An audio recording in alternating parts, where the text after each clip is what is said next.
रवि, जितना जल्दी हो सकता है मुझे 444689 इस नंबर की डिटेल्स निकाल कर दो। जो भी बंदा हरीश का ये फोन यूज कर रहा है उसने फोन स्विच ऑफ कर रखा है। इस नंबर तक पहुंचना हमारे लिए बहुत जरूरी है। Inspector Sharma, lie detector test की रीडिंग मुझे मिल गई है। मुझे 2 दिन लगेगा सारे रीडिंग की टेस्ट करके एनालिसिस करने के लिए, तभी मैं कुछ कह पाऊंगा। मुकेश जी प्लीज जितना जल्दी हो सके कोशिश कीजिए, क्योंकि अगर हमें टेस्ट में कुछ भी मिलता है तो हमारे लिए रुपेश और मनीषा को तोड़ना आसान हो जाएगा। ये लोग ऐसे नहीं बोलेंगे, दोनों बहुत शातिर हैं। आप मुझे 2 दिन का टाइम दीजिए, 2 दिन में रिपोर्ट आपके सामने होगी। सर 444689 नंबर की डिटेल्स कल शाम तक मिल जाएगी। पूजा, ये 444689 ये नंबर हरीश या रुपेश के कॉल रिकॉर्ड्स में कहीं नजर नहीं आ रहा। सर मुझे एक बात काफी अजीब लग रही है। जिसके पास भी हरीश का ये फोन था उसने इतने दिनों तक फोन संभाल के रखा, अब जाके इसमें सिम डाला है, क्यों? एक बार इसके कॉल रिकॉर्ड्स आ जाए, फिर पता चलेगा कि रुपेश और मनीषा क्या गेम खेल।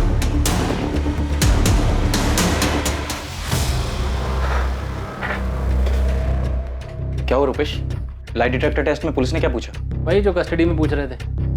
इस बार नया ये था कि कुछ तार वार लगाए थे हम लोगों ने। तो फिर सच पता चल जाता है क्या? पता नहीं कह तो रहे थे यार, मैं तो शुरू से ही सच बोलता आ रहा हूँ, जो वो लोग मानने को तैयार ही नहीं है। रीना, मनीषा कैसी है? कुछ टेंशन में, कुछ सोच में, ऐसा कुछ दिखा क्या? नहीं, शक्ल से तो ऐसा कुछ नहीं दिख रहा है। मैं उसे मंदिर ले गई थी, भगवान की कसम दिलवाकर मैंने उससे पूछा कि रुपेश और उसके बीच में कुछ है क्या, पर तब भी उसने यही कहा कि ऐसा कुछ नहीं है। कुछ समझ में नहीं आ रहा। मनीषा भी तो इतना सब कुछ होने के बाद भी एक बार भी कहीं से दुखी नहीं नजर आ रही। वही तो, कुछ समझ में नहीं आ रहा है इनके बीच कब हुआ है, क्या हुआ है। और मनीषा कुछ बोल भी तो नहीं रही।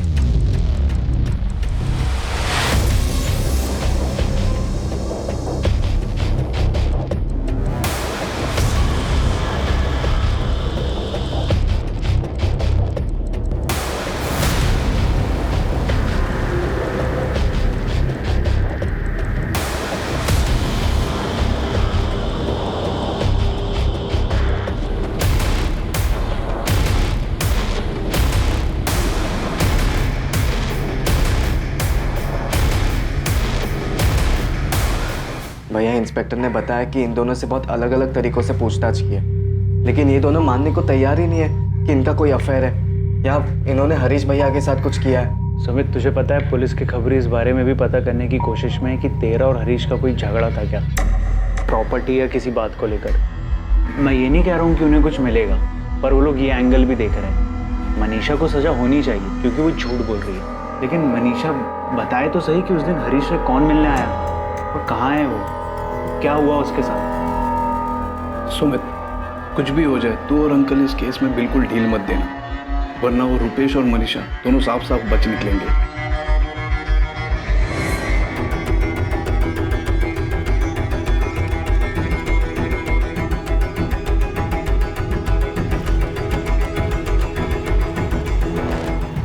जब तक मैं अपने बेटे के बारे में पता न लगा लूं तब तक चैन से नहीं बैठूंगा। अमित, मनीषा तो कसूरवार है ही, पर तुम भी कम कसूरवार नहीं हो। अंकल, मनीषा कितनी बार कह चुकी है कि उसने कुछ नहीं किया है, वो सच बोल रही है। तभी तो वो पुलिस वाला टेस्ट करवाने के लिए उसने खुद ही हाँ कहा था। मुझे कुछ नहीं पता, मुझे बस मेरा बेटा वापस चाहिए। मनीषा का उस रुपेश के साथ या किसी और के साथ क्या चल रहा था तुम लोगों को बताना चाहिए था। अंकल, मनीषा और रुपेश के बीच कुछ नहीं चल रहा है, ये पुलिस की बनाई हुई बात है। वो हरीश को ढूंढ नहीं पा रही है और आप बार बार मनीषा पर उंगली उठा रहे हो, इसीलिए वो उसका फायदा उठा रही है। अंकल, आप ही सोचिए ना, वो ऐसा क्यों करेगी? बस 23 साल की है और इतनी शातिर है कि उसने हरीश को गायब कर दिया और आज तक किसी को पता भी नहीं लगने दिया कि हरीश कहाँ पर है। अंकल देखिए, आप भी एक बार सोचिए, क्या हरीश के पास ऐसी कोई वजह थी ऐसे चले जाने की? आपने ऐसे ही मनीषा पे इल्जाम लगा दिया। हरीश के वो जो दोनों दोस्त हैं, योगेश और वो अरशद, आपने उन लोगों के बारे में पुलिस को बताया कि जाके वहां भी सच ढूंढे। देखिए अंकल, आपकी तरह हम भी सच जानना चाहते हैं। हम भी जानना चाहते हैं कि हरीश के साथ ऐसा क्या हुआ, कहाँ गया वो।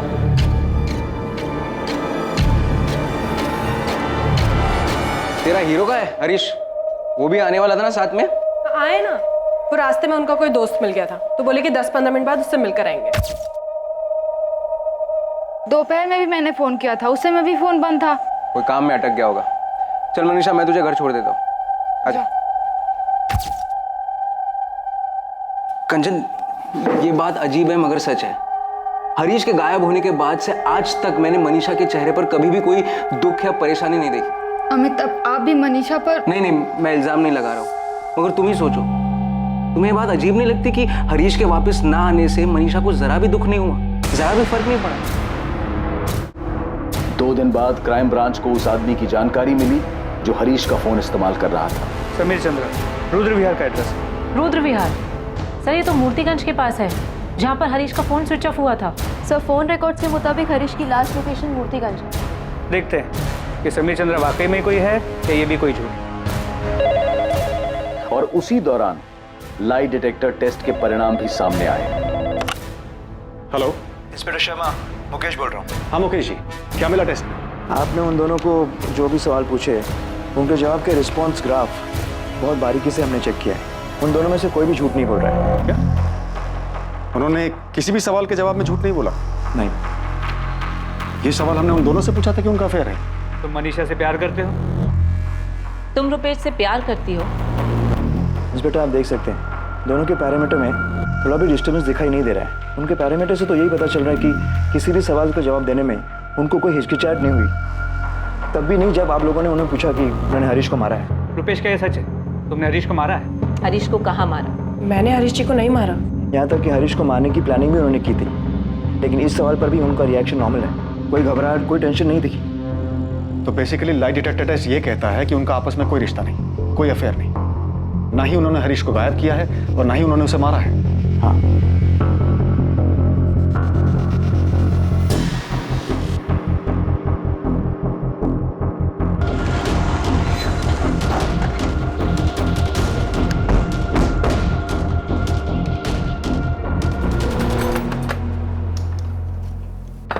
जी कहिए। समीर चंद्रा यहीं रहता है। आप लोग कौन? Crime branch. जी मैं ही समीर चंद्रा हूँ, कहिए क्या काम है? तूने फोन क्यों काटा? हेलो, कौन बोल रहा है? आप बताओ, आप कौन बोल रहे हो? मैं क्राइम ब्रांच से बोल रहा हूँ। ये फोन जिससे तुम अभी बात कर रहे हो हरीश राठौर के नाम का है। सब मैं कुछ समझा नहीं। मैंने फोन किया था तुझे और जब पूछा कि हरीश का फोन तेरे पास कैसे आया, तूने फोन काट दिया। अब तू हरीश का फोन खुद से हमें देगा या हम हमारे तरीके से तेरे घर में ढूंढेंगे?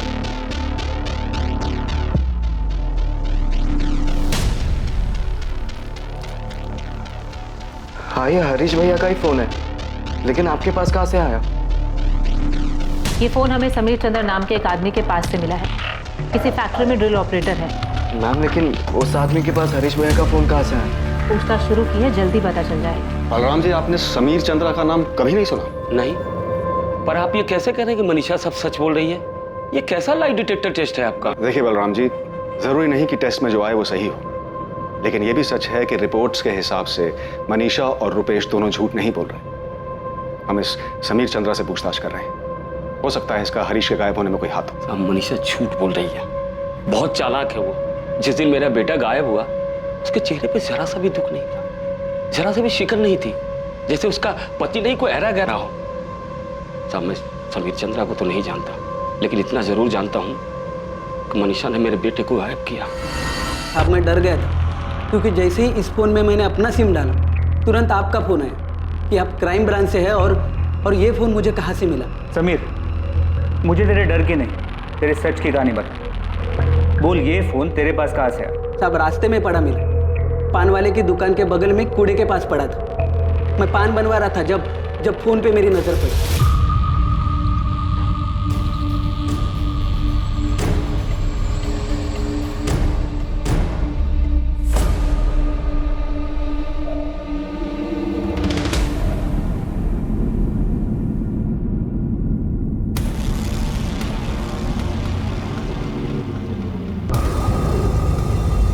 मैंने फोन उठाया और घर चला गया। तो बिना मार खाए नहीं बोलेगा ना? फोन रास्ते पे पड़ा हुआ मिला, तूने उठा लिया, बेवकूफ समझ रखा है? साहब मैं सच बोल रहा हूँ, मुझे रास्ते में पड़ा मिला था। सर तब से झूठी कहानी सुना। देख, इससे पहले कि हम तुझसे अपने तरीके से सच बुलवाएं, तो खुद ही बोल दे, तूने ही जबलपुर के रुपेश तिवारी के साथ मिलकर मारा ना हरीश राठौर को? मारा? मैंने किसको मारा साहब? और मैं जानता तक नहीं ये हरीश राठौर कौन है।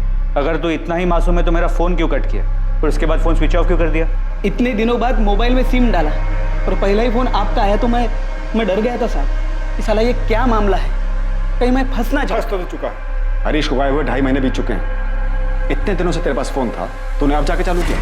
साहब मैं गरीब आदमी, एक फैक्ट्री में ड्रिलिंग का काम करता, मैं क्या किसी को मारूंगा साहब? मैडम मेरे पति किसी को नहीं मार सकते, सच में उन्हें फ़ोन पड़ा हुआ मिला था। अच्छा, रास्ते पे पड़ा मिला था। रास्ते में कोई चीज़ मिलेगी तो अपना समझ के रख लेगा, जिसका उसे देने की कोशिश नहीं करेगा वो। मैडम गलती हो गई, सीधे साधे लोग हैं हम, उन्होंने ऐसा कुछ नहीं किया। बल्कि आपका फ़ोन आने के बाद वो इतना डर गए थे कि फ़ोन फेंकने वाले थे। मैंने सोचा कभी आप लोग मुझे ढूंढते हुए आए तो मैं आपको सब सच बोल दूंगा, इसलिए फ़ोन नहीं फेंका, अपने ही पास रखा। मैडम अगर उन्होंने मर्डर किया होता या कोई गलत काम किया होता तो हम लोग अब तक यहाँ रुकते, भाग गए होते। कपिल इसे छोड़ना मत, बिठा के रखो, पूरी हिस्ट्री निकालो इसकी, पैदा होने से लेकर अब तक की। 2.5 महीने फ़ोन संभाल के रखा है इसने। पूरी पॉसिबिलिटी के हरीश के गायब होने में और उसके मर्डर में इसी का हाथ हो। हाँ मम्मी, अमित गए थे पुलिस स्टेशन, आकर बताया कि मनीषा और रुपेश सच बोल रहे थे। तो बेटा वो जो टेस्ट बोल रहे थे उसमें उनको ज़्यादा कुछ नहीं बताया मम्मी, बस इतना बताया कि उस टेस्ट में मनीषा के खिलाफ कुछ नहीं मिला है। पर अभी भी ये नहीं पता चला है कि हरीश कहाँ गया, क्या हुआ उसके साथ। बस बता रहे थे कि क्राइम ब्रांच वाले ने किसी आदमी को पकड़ा है जिसके पास हरीश का फ़ोन मिला है, उसी से पूछताछ कर रहे हैं सब।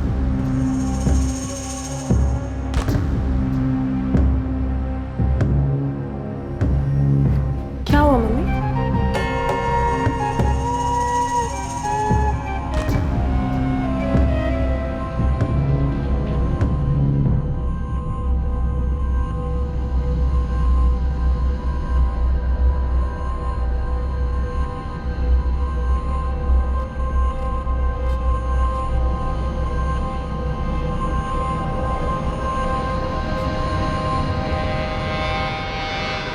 नहीं, कभी नहीं मिला इससे और न कभी देखा।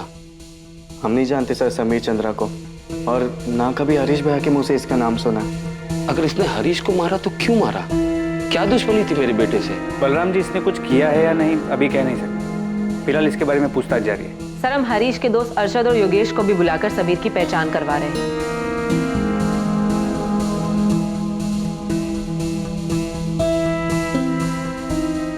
अरशद और योगेश भी ये नहीं जानते कि समीर कौन है?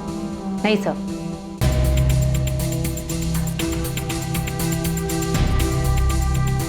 मजदूर आदमी है सब, कोई क्रिमिनल हिस्ट्री भी नहीं है समीर की, दूर दूर तक कोई हिस्ट्री शीटर से जान पहचान भी नहीं है। मतलब ये पॉसिबल है कि उसे हरीश का फ़ोन सड़क पे पड़ा हुआ मिला? ऐसा ही लग रहा साहब, गरीब आदमी है, लालच में फ़ोन रख लिया होगा। हमसे इस मामले में कहाँ चूक हो रही है? सारी मेहनत बेकार जा रही है। पहले ही रुपेश तिवारी वाला एंगल सामने आया, लगा केस क्रैक हो गया है, और कुछ नहीं मिला। और ये समीर के मामले में भी सब कुछ डेड एंड पे जाके खत्म हो रहा है। मुझे नहीं लगा था कि लाई डिटेक्टर टेस्ट कराने का कोई फायदा नहीं होगा, पर अब भी मुझे यही लगता है कि मनीषा और रुपेश ने ही हरीश को मारा है। हम गलत नहीं थे सर। हमने उन्हें इतने सारे सवालों में उलझाया था, फिर कैसे? कपिल, अब उस पर एनालिसिस करने का कोई फायदा नहीं। हमें ये सोचना होगा कि कौन से तरीके से आगे बढ़ा जाए ताकि उनके खिलाफ हमें कोई सबूत मिल सके, कोई सुराग मिल सके। हमें उन दोनों पर नजर रखनी चाहिए, क्योंकि मर्डर के बाद का भी तो कोई प्लान होगा उनका। जाहिर है ये दोनों जितने शातिर हैं, इन्होंने सोचा ही होगा कि पुलिस आएगी, छानबीन करेगी, तो कुछ टाइम तक शांत रहना पड़ेगा, उसके बाद हम अपने प्लान को आगे बढ़ाएंगे। रुपेश तिवारी पर निगरानी अब भी जारी थी, उसकी हर गतिविधि पर क्राइम ब्रांच की नजर थी। रुपेश और मनीषा अब भी पार्क में लगातार मिल रहे थे। रुपेश और मनीषा पर अब निगरानी रखने का मकसद यह पता करना था कि अगर उन दोनों ने हरीश को मारा है तो कैसे, और हरीश की लाश कहां थी। इसके साथ ही इंतजार था इस बात का कि वो कब और कैसे अपने रिश्ते को एक कदम आगे बढ़ाते हैं। पर पार्क में रोज मिलने, हंसी मजाक करने के अलावा मनीषा और रुपेश में से कोई भी कदम आगे नहीं बढ़ा रहा था।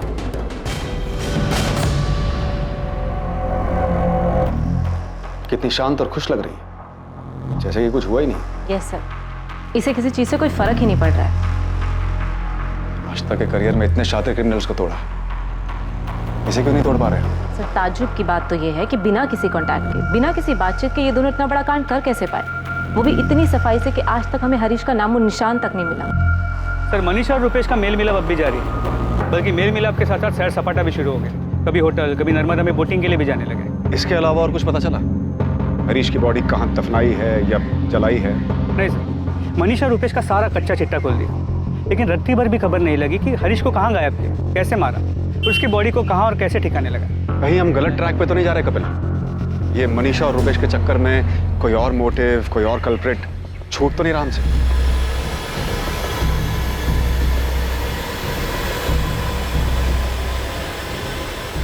नहीं, हमें चाय पानी कुछ नहीं चाहिए। हम तो बस इतना जानना चाहते हैं, इतना पूछना चाहते हैं मनीषा से कि आखिर हरीश की क्या गलती थी। बलराम जी, आप हमारे समधी हैं, इसलिए प्यार से और तमीज से बात कर रहा हूँ। सच आपके सामने है कि सच सामने नहीं है अंकल, हमारे सामने सिर्फ हरीश भैया की अनसुलझी गुमशुदगी और कुछ नहीं। जिस गुमशुदगी का सारा बोझ मनीषा पर डाल दिया, हमारी बेटी को सबके सामने मुजरिम बना दिया, रुपेश के साथ मनीषा का नाम जोड़ दिया। पुलिस हजारों सवाल पूछ चुकी है मनीषा से। इस टेस्ट के लिए उसने खुद मंजूरी दी थी, जो सामना करना था वो कर चुकी है। अब कोई अग्नि परीक्षा बाकी नहीं है। अब भी आप यही पूछ रहे हैं कि हरीश की गलती क्या थी। घुमा फिरा के एक ही सवाल कि मनीषा ने हरीश के साथ क्या किया। मैं जानता हूं मैं हरीश से नहीं मिल पाऊंगा। मैंने मान लिया कि हरीश मर चुका है, लेकिन बेटा मैं इतना जानना चाहता हूं कि आखिर ऐसी क्या। जी, बहुत हो गया प्यार मोहब्बत की बातें। आप यहाँ से चले जाइए वरना। पापा जी, देवर जी, मेरे और हरीश जी के बीच कोई झगड़ा, कोई अनबन नहीं थी। इतना जान ही कहाँ पाए थे एक दूसरे को कि झगड़ा या अनबन होती। मैंने आपसे पहले भी कहा और फिर कह रही हूँ, मैंने नहीं देखा वो कौन दोस्त था जिसने हरीश जी को आवाज़ दी थी। बस यही मेरी सबसे बड़ी गलती हो गई, जैसे आप लोग साजिश मानते हैं। पापा जी, आपने उम्मीद छोड़ दी होगी, लेकिन मैंने नहीं छोड़ी। मैं तो आज भी चाहती हूँ पता चल जाए हरीश जी कहाँ हैं, उनके साथ क्या हुआ है। पापा जी, मुझे ज़्यादा रोना नहीं आता, ज़्यादा दुख दिखाना भी नहीं आता, पर इसका मतलब ये नहीं कि मुझे दुख नहीं होता। मैं नहीं जानती हरीश जी के साथ क्या हुआ है, वो किस दोस्त के साथ गए थे। मैंने हरीश जी के साथ कुछ नहीं किया।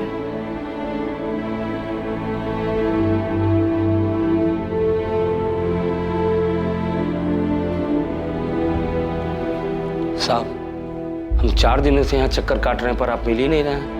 सर, आपने हरीश भैया को ढूंढना बंद कर दिया है क्या? हाँ बलराम जी, सुमित, ये सच है कि अभी हम दूसरे केसेस देख रहे हैं, लेकिन अगर हमें हरीश के केस में छोटा सा भी सुराग मिला तो हम दोबारा पूरे जोर शोर से हरीश के केस पर वापस लग जाएंगे। हमने उसके दोस्तों से भी बात की, वो अरशद और योगेश, उन दोनों से अलग अलग तरीके से बातचीत की, लेकिन अभी तक कोई भी एंगल समझ में नहीं आ रहा। तो आप मनीषा और रुपेश को यूं ही छोड़ देंगे? साहब, मैं जानता हूं कि उन्होंने ही मिलकर मेरे हरीश। क्या करें? शक के बिना पे गोली मार दें उनको? आप अच्छी तरह जानते हैं कि हम पूरी कोशिश कर रहे हैं। हमें भी शक है कि रुपेश और मनीषा ने। जब आपको शक है तो आप उन्हें इस तरह ऐसे खुला क्यों छोड़ रहे? पकड़िए ना उनको। हम गए थे भाभी के घर पे, हमने देखा जो कुछ भी बोल रही थी साफ साफ लग रहा था नाटक कर रही है। इतना सा भी दुख नहीं था उनके चेहरे पे। दुख पछतावा नहीं है, ये हमने भी देखा है, लेकिन ना तो ये कोई सबूत है, ना इसके बिना पर कोई केस बनता है। कार्रवाई करने के लिए सबूत चाहिए कि उन्होंने मारा है, कहां दफनाया है, कहां जलाया है, क्या किया हरीश की बॉडी के साथ। तो आपका कहने का मतलब है हम ये मान ले कि हरीश का कभी कुछ पता नहीं चलेगा, बस इतना मान ले कि वो चला गया और कभी वापस नहीं आएगा। वो तो क्या, उससे जुड़े हुए किसी सवाल का जवाब तक नहीं आएगा। देखिए, फिलहाल मैं आपकी किसी बात का जवाब नहीं दे सकता जिससे आपको तसल्ली हो। एक्चुअली मैं ना तो आपको जवाब दे सकता और ना खुद को।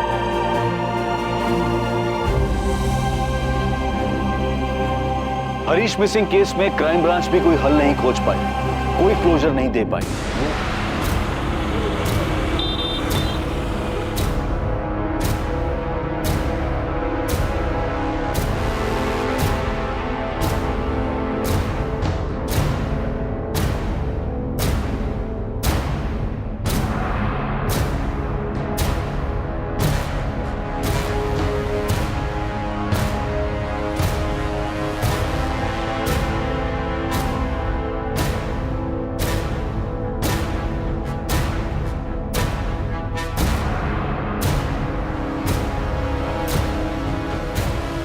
फिर जो मुझे सच बता दे, शूटआउट में तेरे साथ और कौन कौन था।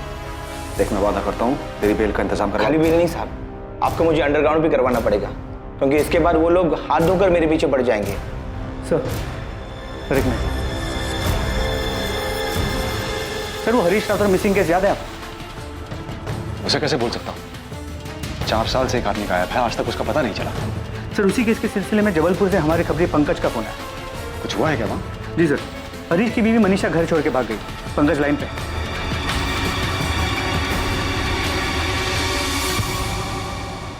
किसके साथ भागी है मनीषा? सोच के देखो साहब, कौन हो सकता है? रुपेश तिवारी? जी साहब, मनीषा 2 रात पहले भागी। कल रात से रुपेश भी गायब है। मनीषा की फैमिली बहुत परेशान थी। फिर जब रुपेश भी गायब हुआ तो उन्होंने रुपेश पर मनीषा की किडनैपिंग का केस कर दिया। रुपेश का फोन नहीं लग रहा है, इसका मतलब ये थोड़ी है कि मनीषा को लेके भाग गया है। भागा नहीं है तो कहाँ गया है वो? उसके पार्टनर अरविंद को भी नहीं पता है कहाँ है वो। तुम्हें पहले से ही पता था ना क्या चल रहा है। 2 रात पहले मनीषा बिना बताए निकल गई, कल रात रुपेश निकल गया। अरे तुम्हारी बेटी है, तुम्हें नहीं पता है कि वो कहाँ गई है, तो इसमें मेरी और मेरे बेटे की गलती है। मेरा बेटा अपने काम से गया होगा और मैं नहीं मानती कि वो मनीषा को लेके भागा है। मनीषा और रुपेश की खबर मिलते ही भोपाल क्राइम ब्रांच की टीम फौरन जबलपुर के लिए निकल पड़ी। ऐसा लग रहा था मानो जो केस बिना हल हुए 4 सालों से फाइल में दबा हुआ था वो आखिरकार फिर खुलने जा रहा था। कपिल, ये वो केस है जो इतने सालों तक मुझे परेशान करता रहा, इसे मैं कभी भूल नहीं पाया। ये जानते हुए भी कि हरीश का मर्डर मनीषा और रुपेश ने किया है, हम इसे कभी सॉल्व नहीं कर पाए। पापा, मम्मी, क्राइम ब्रांच से खबर आई है, मनीषा और रुपेश तिवारी जबलपुर से भाग गए। और उसके माँ बाप अब भी यही बोलेंगे कि उन दोनों के बीच में कुछ था ही नहीं। क्राइम ब्रांच की एक टीम गई है जबलपुर में। वो कह रहे कि मनीषा भाभी के घर वालों ने केस किया है रुपेश के खिलाफ किडनैपिंग का। ठीक है पापा, मनीषा ने कंचन दीदी को भी फोन नहीं किया। मनीषा सचमुच हमें बेवकूफ तो नहीं बना रही है। उसने और रुपेश ने मिलके ये हरीश को मारा। रुपेश का फोन बंद है, हमने उसके फोन को सर्विलेंस पे डाला। बाकी कल सुबह तक उसके फोन रिकॉर्ड और मोबाइल लोकेशन के बारे में पता चल जाएगा। मनीषा के पास तो फोन है नहीं, आपसे भी यही कहा होगा उसके माँ बाप?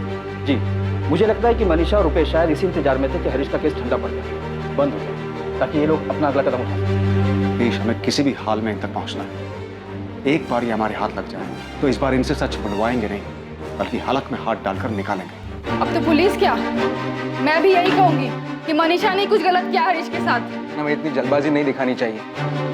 पहले हमें मनीषा और रुपेश को ढूंढना चाहिए। मैं तो अब भी यकीन नहीं कर पा रहा हूँ कि मनीषा ऐसा कुछ कर सकती है। अगर उसे हरीश से शादी नहीं करनी थी तो उसे पहले ही बोलना चाहिए था, पहले ही रुपेश के बारे में बता देती। मुझे लगता है मामला कुछ और है। क्या मामला हो सकता है, आप ही बताइए।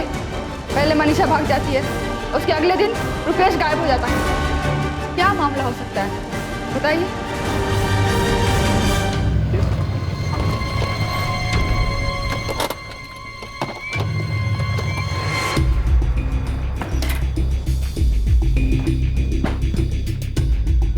अरे तूने मनीषा कहाँ है मनीषा? तेरा दिमाग तो ठीक है, छोड़ मुझे क्या पता मनीषा कहाँ पर है। देख रुपेश, बहुत हो गया तेरा नाटक, अब सच बता कहाँ है मनीषा? मुझे नहीं पता मनीषा कहाँ पर है। 4 दिन पहले भी तुम लोग यही सवाल पूछ रहे थे मुझसे। अरे मुझसे पूछ के भाग गया क्या वो? सर, मैं अपने दोस्त से मिलने के लिए इंदौर गया हुआ था। वहाँ पर भी एक ट्रैवल एजेंसी खोलने के बारे में बात करने के लिए। मेरा फोन पानी में गिर गया था, इसीलिए बंद है। आप चाहें तो फोन करके पता कर सकते हैं, फोन अभी भी बंद है। सर, फोन तो क्या, मेरा तो सिम भी खराब हो गया। नए सिम के लिए कंपनी में रिक्वेस्ट दी हुई। रुपेश, इस बार तेरा कोई झूठ नहीं चलेगा, समझा? या तो तू सच बोलेगा या फिर डंडे खाएगा।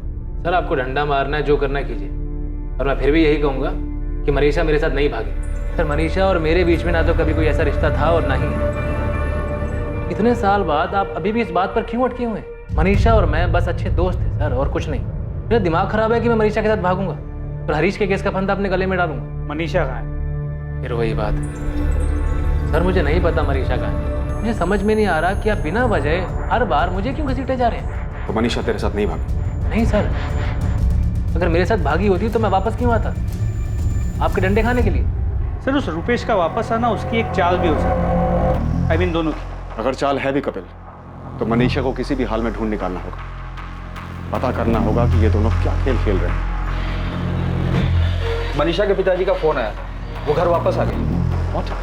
हाँ, वो घर किसी आदमी के साथ वापस आई और कह रही है कि उसने उससे शादी कर ली। मनीषा ने किसी और के साथ शादी कर ली? हाँ, कोई उमेश भदौरिया नाम के आदमी से। नमस्ते। मम्मी, पापा, मैंने उमेश से शादी कर लिया। हमने परसों ही शादी की है। मैं आपको यहाँ सिर्फ इतना बताने आई हूँ कि अब मेरी शादी हो गई। और मैं उमेश के साथ दमोह में रहूंगी।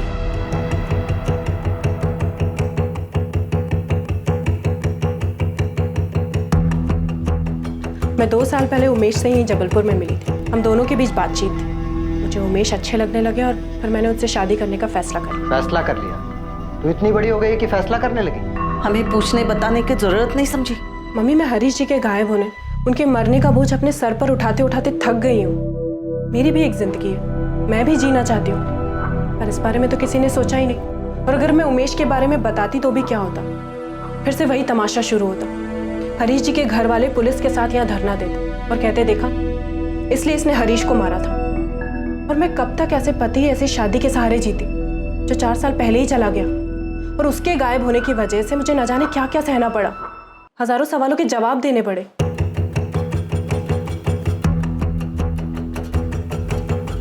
पापा, भोपाल से क्राइम ब्रांच वाले आए, आपसे बात करना चाहते। 1 मिनट, आज उनसे पापा नहीं, मैं बात करूंगी।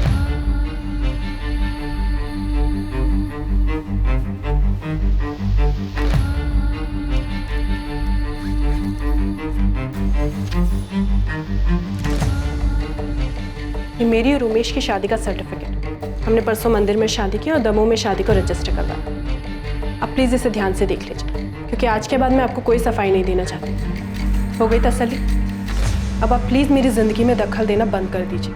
अगर अभी भी आपको ये लगता है कि मैंने हरीश जी के साथ कुछ किया तो जाइए, पहले उन्हें ढूंढ कर लाइए, उसके बाद इल्ज़ाम लगाइए। आप लोगों को मेरे और उमेश के पीछे जितने लोग लगाने लगाइए, जो पता करवाना है पता करवाइए, हमें उससे कोई दिक्कत नहीं है। तुम उमेश से कब और कहाँ मिली? और जब आपके किसी भी सवाल का जवाब देने की कोई ज़रूरत नहीं है। मेरी ज़िंदगी का हर रिश्ता, हर फैसला, हर इंसान आपकी कार्रवाई के दायरे में नहीं आता। आपका काम हरीश जी का पता लगाना है, आप जाइए और उनका पता लगाइए। मैं उमेश के साथ दमोह जा रही हूँ। मैं अपनी फैमिली को यहाँ सिर्फ इतना बताने आई थी कि मैंने अपनी मर्जी से शादी की, ताकि उन्होंने पुलिस में जो भी कंप्लेन दी हो वो वापस ले लें, क्योंकि अब उसका कोई मतलब नहीं बनता। चले उमेश।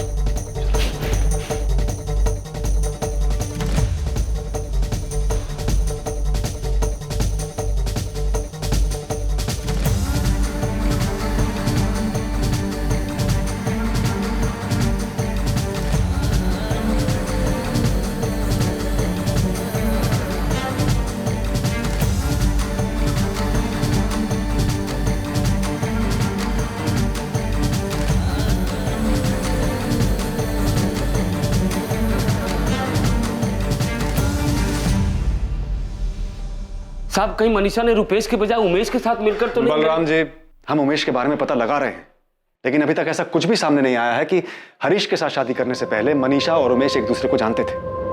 यहां तक कि मनीषा के परिवार में भी कोई उमेश को नहीं जानता। सर, ये मनीषा बहुत शातिर है। पहले आपको रुपेश के साथ इतना सब कुछ मिला और अभी अचानक से उमेश आ गया। सर, उमेश का आना भी मनीषा की कोई प्लानिंग होगी। ये पक्का कोई खेल खेल रही है सर। सुमित, हम मनीषा की चाल समझने की कोशिश कर रहे हैं कि आखिर ये चल क्या रहा है। 4 साल बाद हमें लगा कि हरीश के केस में कुछ हाथ आया है, लेकिन जब वहां जाकर देखा तो उसका कुछ अलग ही पैतरा सामने आया। आपने पहले भी तो पूछताछ की थी, तो कौन सा सच सामने आ गया? पता नहीं ऐसे ही लाई डिटेक्टर टेस्ट में भी झूठ बोला और किसी की नजर के सामने ना आया। बलराम जी, सर, कुछ ऐसा नहीं जिससे इनसे सच उगलवा लिया जाए कि इन्होंने हरीश भैया के साथ क्या किया है, क्यों किया है। सुमित, अभी मैं सिर्फ इतना कह सकता हूं कि हम पूरी कोशिश करेंगे। वो सब करेंगे जिससे हरीश का पता लग सके और सच बाहर आ सके। मनीषा की जिंदगी में एक नया किरदार आया, उमेश भदौरिया। इस उमेश भदौरिया की हर हरकत पर पुलिस की नजर थी। मनीषा पर भी नजर रखी जा रही थी। पुलिस को शक था कि मनीषा कोई खेल खेल रही थी, जिसमें रुपेश की भी बराबर की भूमिका थी।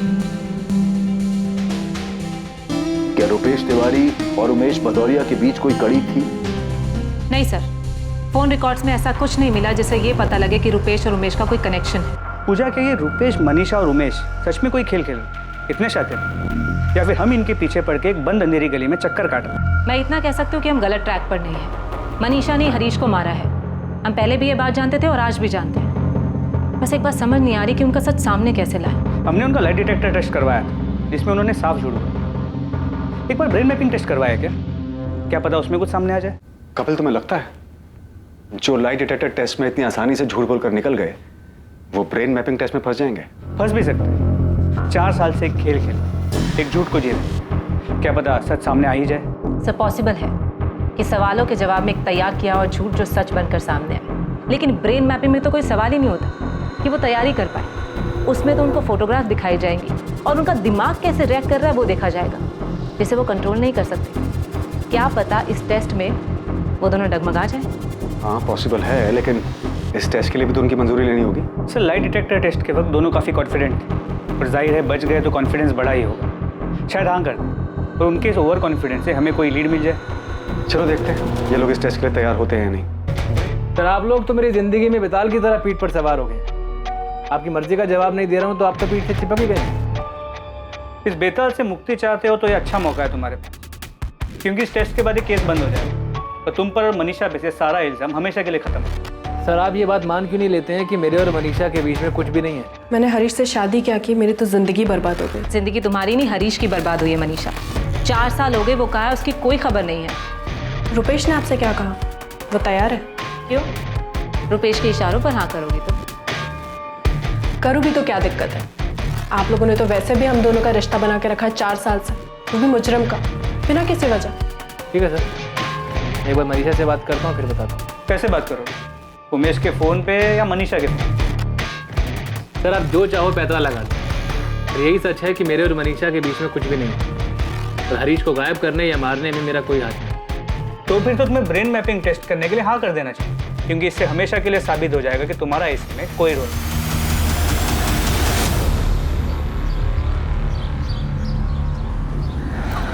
कैसी है? मम्मी पापा भी नाराज है तुमसे? हाँ, यही कहते रहते हैं कि क्या हरकत की है, कौन है उमेश, और वही सारी बातें। ये क्राइम ब्रांच वालों ने ब्रेन मैपिंग टेस्ट को लेकर दिमाग खराब कर रखा है, बहुत परेशान किया हुआ। हाँ मुझे भी। क्या कहती है? हाँ कर देना चाहिए। रुपेश मुझे लगता है कि उन्हें ये भी कर लेने दे, कम से कम तसल्ली तो हो जाएगी और हमारा पीछा करना भी छूट जाएगा और हमारा भी ये रोज़ की मुसीबत से ना पीछा छूट जाएगा।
लगता है यही कि लाइट डिटेक्टर टेस्ट के बाद वो जितने कॉन्फिडेंट है, इस बार उनका कॉन्फिडेंस फीका पड़ता नजर आया मुझे। सिर्फ मनीषा जब ब्रेन मैपिंग टेस्ट से बाहर निकली तो पहली बार मैंने उसके चेहरे पे थोड़ी टेंशन देखी। रुपेश मनीषा से भी थोड़ा ज्यादा परेशान लगा। लगता है इस बार इनका ये गिल्ट ये केस सॉल्व कर देगा।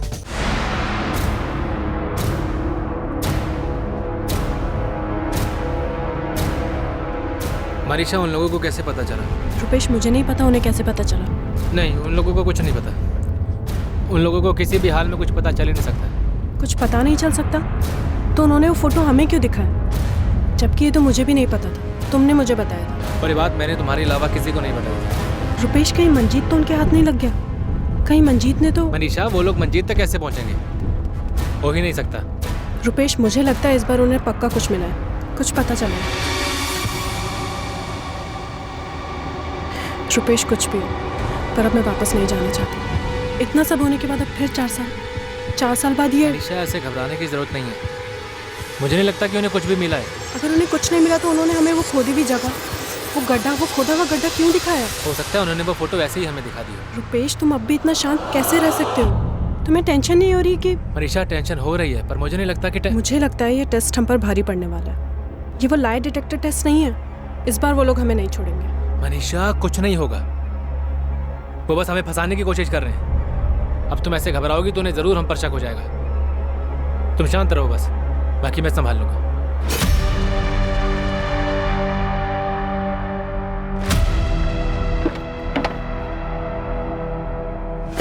हाँ भाई। मंजीत, तेरे प्लॉट पे कोई गया था क्या? नहीं तो। तेरे दिहाड़ी वाले मजदूर की किसी से कोई बात हुई थी? नहीं, ऐसा कुछ भी नहीं हुआ। क्यों? किसी पुलिस वाले ने तुझसे पूछताछ की थी क्या? भाई तू ठीक तो है ना? और तू इतने सालों के बाद घबरा क्यों रहा है? कुछ बताएगा मुझे? अभी हमें कुछ करना होगा। क्या कुछ क्या? चल।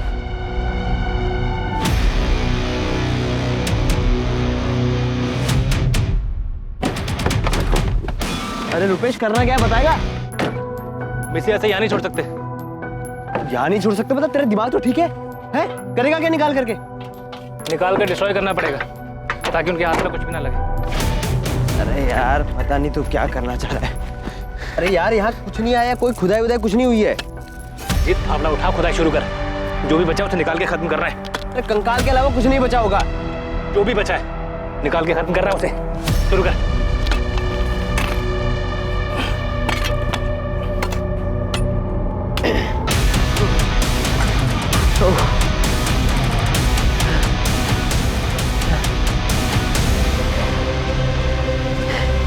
अब क्या करना है इसका बता। एक काम करते हैं, इसकी हड्डियों को चूरा करके ना कहीं दूर फेंक के आते हैं। गाड़ी में चादर रखी, मैं लेकर आता हूँ।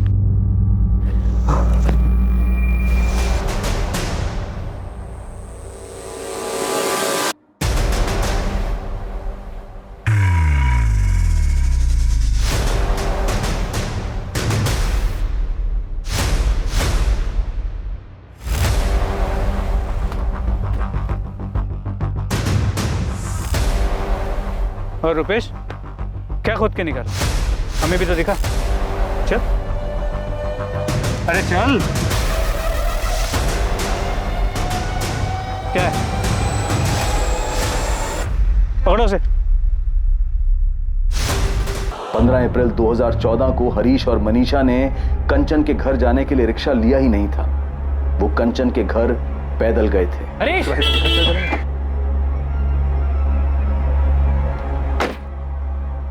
कैसे हो? मैं ठीक हूँ भाई। यहाँ कैसे? भोपाल में? भोपाल में किसी काम से आया था, वापस जा रहा था तो तुम दोनों पर नजर पड़ी, सोचा मिलते ही चलो। ठीक किया। कैसे हो मनीषा? ठीक। यार अच्छा हो तुम मिल गए। हाँ। थोड़ी देर के लिए मेरे साथ चलो ना, मुझे तुम्हारी हेल्प की जरूरत है। अभी? हाँ।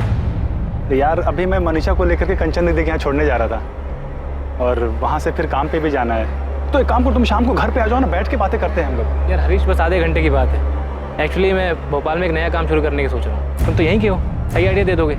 चलो ना, और शाम को वापस जा रहा हूँ तो मिल नहीं पाऊंगा। जल्दी जल्दी बात कर लेंगे। कम। मैं जाऊँ मनीषा? तुम अकेले चले जाओगे और मैं लौटते समय तुम्हें उठा लूंगा। चलो मनीषा, टाइम मिला तो शाम में मिलता हूँ। हाँ बाय। हाँ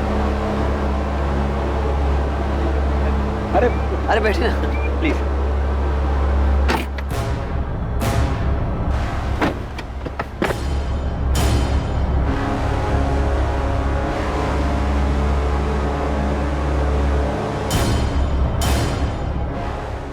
इधर प्लॉट खरीद के क्या करोगे? भोपाल शिफ्ट होने का प्लान है क्या? ऐसे ही सोच रहा हूँ, पर एक बार तुम प्लॉट देख लो, उसके बाद बताना कि लेना चाहिए कि नहीं।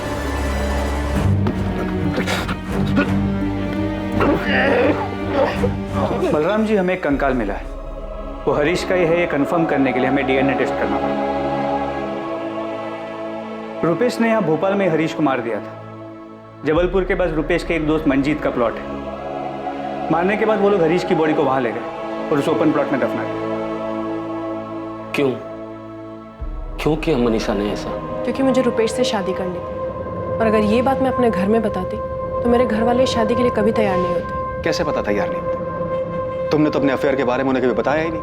मुझे लगा था वो मना कर देंगे। तुम्हें लगा? अगर पूछा नहीं, तुम्हें यह कैसे लगा कि तुम एक शरीफ आदमी के साथ शादी कर लोगी, उसे मार दोगी और फिर बड़े आराम से रुपेश के साथ दूसरी शादी कर लोगी, आराम से जिंदगी जी लोगी? ये कैसे लगा तुम्हें? ऐसा हो नहीं पाया, मुझे लगा था ऐसा ही होगा। सर ये बात करने के लायक नहीं, शक्ल देख लो इसकी। दो मारना है मार लो, जितना मारना है मार लो। ये उमेश कौन है? ये क्या नाटक था? रुपेश का नाटक था, क्योंकि ऐसे तो हमारी शादी होने से रही, तो हमें ये एक और नाटक करना पड़ा। रुपेश अब क्या प्रॉब्लम है? भाग चलते हैं ना, भाग चलते हैं यहाँ से। वैसे भी हरीश को रास्ते से हटाने के बाद हम वो लाई डिटेक्टर टेस्ट से भी बच गए, और अब तो 2 साल हो चुके हैं, कोई ढूंढ भी नहीं रहा होगा उसे। मनीषा भी कुछ बोल नहीं सकते हैं, पहली बारी पुलिस टीम ने तो केस ही बंद कर दिया था। वो लोग मुझ तक कभी पहुंच ही नहीं पाए थे, लेकिन इस बार तो क्या यही सब करने के बाद हम अभी भी दोस्त होने का नाटक करते रहेंगे? शायद इतना सब्र किया थोड़ा और से। अगर क्राइम ब्रांच वालों ने हमें ऐसे सुमड़ी में नहीं पकड़ा होता ना तो और बात है। अब हम भागेंगे या तो अपने घर पे मुझसे शादी के लिए बात करोगे ना तो वो लोग हमें छोड़ेंगे नहीं। लिख कर देता हूँ, कुछ ना कुछ जरूर खोद निकालेंगे। अभी तक तो वो लोग मंजिल तक पहुँचे नहीं हैं, अगर थोड़ा और ढूंढेंगे ना तो उस तक भी पहुँच जाएंगे। तो क्या अब हमें सारी ज़िंदगी ऐसे ही रहना पड़ेगा? इसलिए हमने ये सब किया था। मंजीत उमेश को जानता था, वही उसे लेकर आया था। मतलब उमेश का रोल सिर्फ शादी करके डिवोर्स देने तक का था? जी। उमेश मनीषा को डाइवोर्स देता, मनीषा वापस अपने घर चली जाती और कुछ टाइम बाद मैं मनीषा की फैमिली से हमारी शादी की बात करता। मतलब यही सब कुछ तुमने हरीश के केस में भी सोचा था? तुम हरीश को मार दोगे, मनीषा अपने घर चली जाएगी, सबको यही लगेगा कि हरीश मनीषा के साथ शादी करके खुश नहीं था, इसलिए सब कुछ छोड़ छाड़ के चला गया, और फिर तुम इसकी फैमिली से अपनी शादी की बात करोगे। यही प्लान था ना? जी हाँ। तुम अपना फोन जबलपुर में छोड़कर आए थे, फिर 15 अप्रैल को इतनी सफाई से प्लानिंग कैसे की कि ये लोग कितने बजे कंचन के घर जाएंगे और तुम इनसे रास्ते में टकराओगे? फोन से मैंने मनीषा को फोन लेकर दिया था जिसके बारे में और कोई नहीं जानता था। वो फोन का है? वो फोन तो मैंने कब का तोड़ के फेंक दिया। उसका नंबर तो होगा, या उसे याद दिलाने के लिए तुझे तोड़ू? नंबर मेरे पास है। कब से चल रहा था तुम दोनों का अफेयर? मनीषा की शादी के 1 साल पहले से। मतलब हरीश के साथ शादी, उसका मर्डर, उसे दफनाना, उमेश का आना, ये सारी प्लानिंग किसकी थी? मनीषा तुम्हारी या रुपेश तुम्हारी? दोनों की थी। ये सब हमने मिलकर किया है।